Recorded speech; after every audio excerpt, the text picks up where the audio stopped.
जी Dushyant sir, क्या कहेंगे?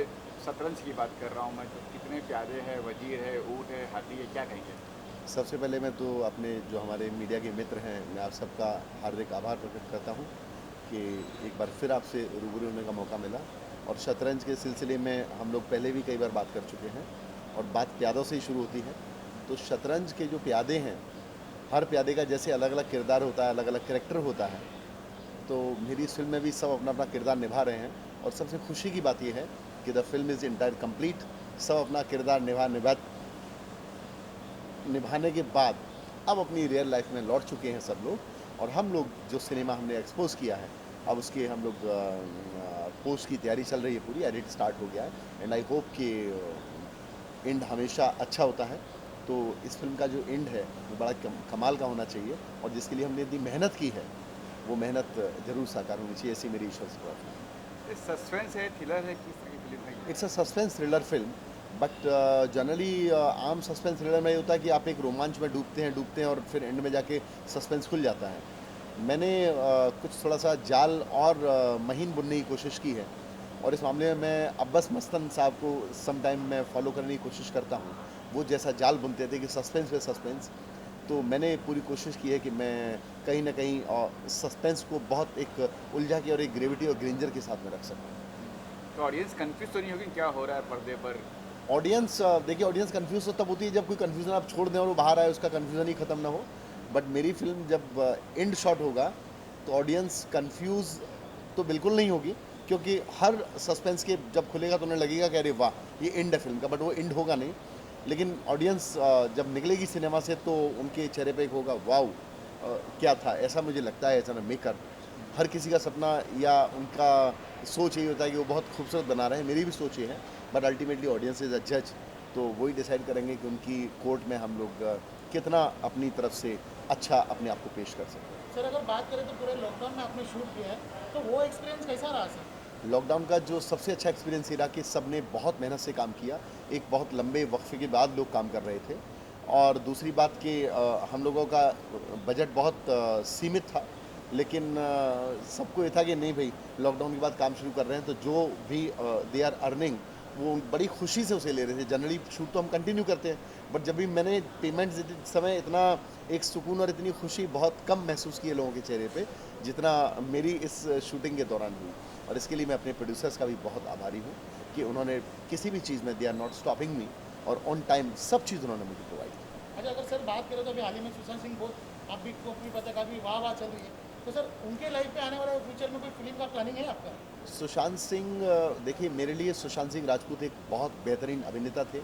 मेरे लिए सुशांत सिंह राजपूत भारतीय सिनेमा के एक डायमंड थे। तो मैं नहीं चाहता कि किसी की इतनी दर्दनाक चीज़ें हुई और उनकी फैमिली भी एक सदमे में है, उसको लेके बहुत ज़्यादा हम लोग छीछा लेदर करें। और डे फर्स्ट मेरा आप सबसे भी इंटरेक्शन हुआ था, तब भी मैंने ये कहा था कि सुशांत सिंह राजपूत के साथ ये जो भी दुर्घटना हुई, उन्हें कम से कम उनके वक्फे में उस आदमी को एक चैन की नींद सोने नहीं दीजिए। और ये बाकी जिम्मेदारी, इन्वेस्टिगेशन हमारी जिम्मेदारी नहीं होती। इन्वेस्टिगेशन सरकार की, संविधान की, कानून की जिम्मेदारी होती है, जिसमें कि कंटिन्यू चल रहा है। सीबीआई भी आ गई, और लास्ट बट द लीस्ट अभी तक क्या हुआ है? अभी तक सब वो कहते हैं ना कि धूल में लठ मार रहे हैं, वही चीज़ें निकली। और डे फर्स्ट से मैं वही बोल रहा था। तो सुशांत सिंह राजपूत का जो अपना जीवन जीने का जो स्टाइल था, रियल लाइफ, और एक किंग साइज वो लाइफ जीते थे। मुझे लगता है कहीं ना कहीं उनका जो किंग साइज जो लाइफ जीने का जो उनका जो तरीका था, उस तरीके में जो लोग उनके साथ फिट थे, और फिर उन्हें छोड़ छोड़ के वो लोग भागते चले गए। और दूसरा भी इंडस्ट्री के कुछ ऐसा सब बोलते हैं लोग कि उन पर प्रेशर बनाया लोगों ने, तो शायद उस प्रेशर को और उन लोगों के छोड़ने में जो अवसाद उन्हें हुआ, उस अवसाद को वो सितारा झेल नहीं सका, और ये उनका अंजाम इस दर्दनाक स्तर तक पहुंचा। और ये इंडस्ट्री में पहली बार नहीं, पहले भी हुआ है, मीना कुमारी जी से लेकर, और ये कंटिन्यू सिलसिला जारी है। मैं तो ईश्वर से प्रार्थना करता हूँ कि ऐसी चीज़ें आगे ना। सर मेरा सवाल ये था कि सुशांत सिंह राजपूत के ऊपर फ्यूचर में आप कोई फिल्म लेके जाके बनाएंगे? मैं सुशांत सिंह राजपूत के ऊपर कोई भी कभी फिल्म नहीं बनाऊंगा, उससे मिलते जुलते सब्जेक्ट पे भी कोई फिल्म नहीं बनाऊंगा। अच्छा, इसमें कई बड़े कलाकार, शतरंज की बात कर रहा हूँ मैं, कई बड़े कलाकार है, तो कलाकारों का चयन कैसे हुआ, क्या कुछ बताएंगे कलाकारों के बारे में? मैंने मेरे इंडस्ट्री में रिलेशन बहुत अच्छे हैं, और जिससे नहीं भी हैं तो बहुत छोटी सी इंडस्ट्री है हमारी, हर कोई आपस में एक दूसरे का दोस्त होता है। तो मैंने इतना प्यार कमाया है कि जब मैं ये फिल्म की जब प्लानिंग कर रहा था, स्टोरी बना था, तो स्टोरी बोर्ड पे ही मैंने आर्टिस्ट फिक्स कर दिए थे कि ये आर्टिस्ट काम करेंगे। And I am touch wood, I am lucky कि मैं जब मुझे मेरे प्रोड्यूसर्स की तरफ से ग्रीन सिग्नल मिला और मैं उन आर्टिस्ट के पास गया कि भाई आपको लेके मैंने बनाया, आपको काम करना है, तो सब ने हाँ कहा। किसी से मेरी कोई बजट को लेके बात नहीं हुई, किसी ने मुझे डेट्स को लेके बात नहीं की। एवरीबॉडी सेड कि नहीं सर, वी आर हैप्पी, आपके साथ खुशी से काम करेंगे। और जब ये शूट ख़त्म हुआ तो मुझे और भी खुशी हुई। हितेन तेजवानी, शावर अली, ऐसे स्टार लोग, दिलेर मेहंदी, ब्रूना, इसके अलावा कविता त्रिपाठी, दे सेड कि नहीं, आप जो भी प्रोजेक्ट करेंगे आगे हमारे साथ ही करेंगे। तो एक डायरेक्टर के लिए बहुत बड़ा कॉम्प्लीमेंट होता है। अपन दिलेर मेहंदी की बात की, अभी गाना शूट हुआ सर, क्या कैसा रहा सर वो एक्सपीरियंस कैसा रहा? किंग के साथ काम करना किसको अच्छा नहीं लगता। तो दिलेर मेहंदी तो नायाब हीरे हैं इंडस्ट्री के, और मैं बड़े हम्बलनेस के साथ कहता हूँ कि उस आर्टिस्ट ने आज तक जितनी भी फिल्में की हैं सब बहुत बड़े लेवल की हैं। तो दिलेर भाई के भी जीवन का देखा है तो छोटी फिल्म में एक डेब्यू है। शायद मेरे बाद कई प्रोड्यूसर्स या डायरेक्टर्स की हिम्मत होगी कि उनको अप्रोच करेंगे कि आप हमारी फिल्म में गाना कीजिए, और उनको भी, क्योंकि बड़ा हमने रिकॉर्ड टाइम में सब खत्म किया उनके साथ, उनको भी लगेगा नहीं मैं छोटे जो प्रोडक्शन हाउसेज हैं उनके साथ भी काम कर सकता हूँ। तो ये एक नए द्वार खुलेंगे नए लोगों के लिए। बट दिलेर भाई का इस सब के लिए मैं हृदय से शुक्रिया अदा करता हूँ। सर लॉकडाउन के बाद पैसे की काफ़ी तंगी आ गई थी, किस तरह से आपने प्रोड्यूसर को मनवाया कि चलो फिल्म करनी है? लॉकडाउन का शूटिंग शुरू हुई है और काफ़ी कुछ प्रिकॉशन लेना पड़ता था, सैनिटाइजर रखो, मास्क पहनो, ये करो। कैसे कुछ प्रोड्यूसर को कुछ बर्डन तो नहीं आया ना पैसों का लेके? नहीं, प्रोड्यूसर एक्चुअली क्या होता है ना, आप डे फर्स्ट से जब एक बजट आप फिक्स करके चलते हैं और बजट अगर हाइक नहीं करता आपका, आपकी जो कमिटमेंट है वो आप कमिटमेंट अगर निभाते हैं अपने प्रोड्यूसर के साथ में, तो नोबडी सेड नो। आपने एक लकीर खींच दी कि मैं इस ग्राफ में काम करूंगा एंड पीपल सेड यस, तो फिर उस ग्राफ में अगर आप काम कर देते हैं तो आपका कोई विवाद ही नहीं रहता। तो मैं हमेशा अपने कैरियर में मैंने कोशिश की कि मैं जो ग्राफ अपने प्रोड्यूसर्स को दूं, मैं उस ग्राफ में काम करूं, और अभी तक तो ये हम ग्राफ में आते चले आए। नहीं, हमने देखा भी है कि आप बहुत फास्ट काम करते हैं और एक दिन में मतलब कोशिश करते हैं 10, 15, 20 दिन में शूटिंग खत्म हो जाए। तो अंदर कुछ टीम विन है क्या, फटाफट काम हो जाए, क्या है सर? देखिए, 3 लोग अगर सेट पे खड़े हुए हैं, डायरेक्टर, डीओपी और प्रोडक्शन कंट्रोलर, ये 3 लोग अगर सेट पे हैं सुबह से लेकर रात तक, जब तक पैकअप ना हो, वो अगर लंच के लिए भी नहीं जाते हैं, तो आप ये मान के चलिए हर प्रोजेक्ट आपका टाइम टू टाइम निपटेगा।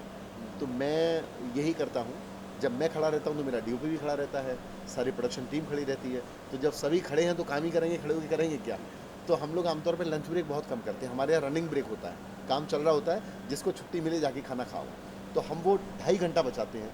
अब अगर 2.5 घंटे को आप अगर 15 से क्लब कर दीजिए तो करीब 2 दिन हम लोग सेव कर लेते हैं शूटिंग के लिए, जिसका कि हमें एडवांटेज मिलता है अपने प्रोड्यूसर को रिलीफ देने में।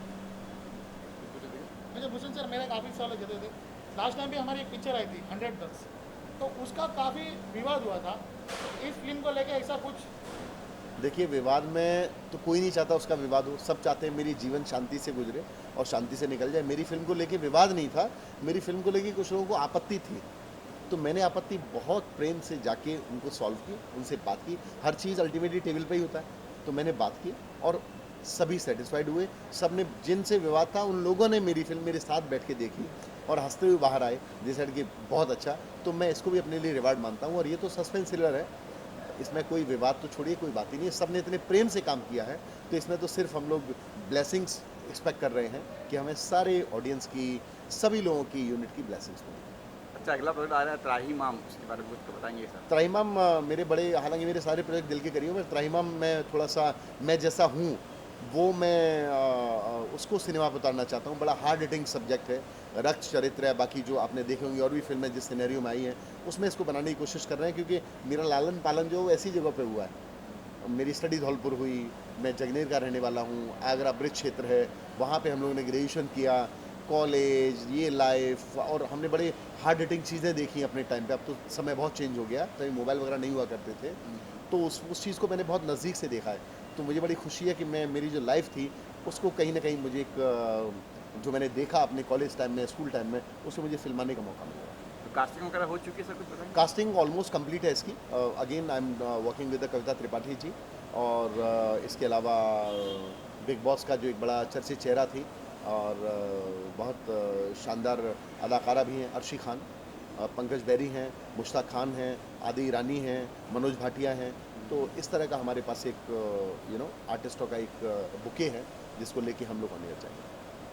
तो कब तक प्लान है जाने का, फ्लोर पे जाने का? हम लोग 17 फरवरी से शूटिंग स्टार्ट है और 24 को ख़त्म कर देंगे उसको भी। प्लान ये है कि दिसंबर में हमारी स्वतंत्र रिलीज़ हो, जनवरी में त्राहिमाम रिलीज़ हो जाएगी। Okay, thank you sir. Thank you so much.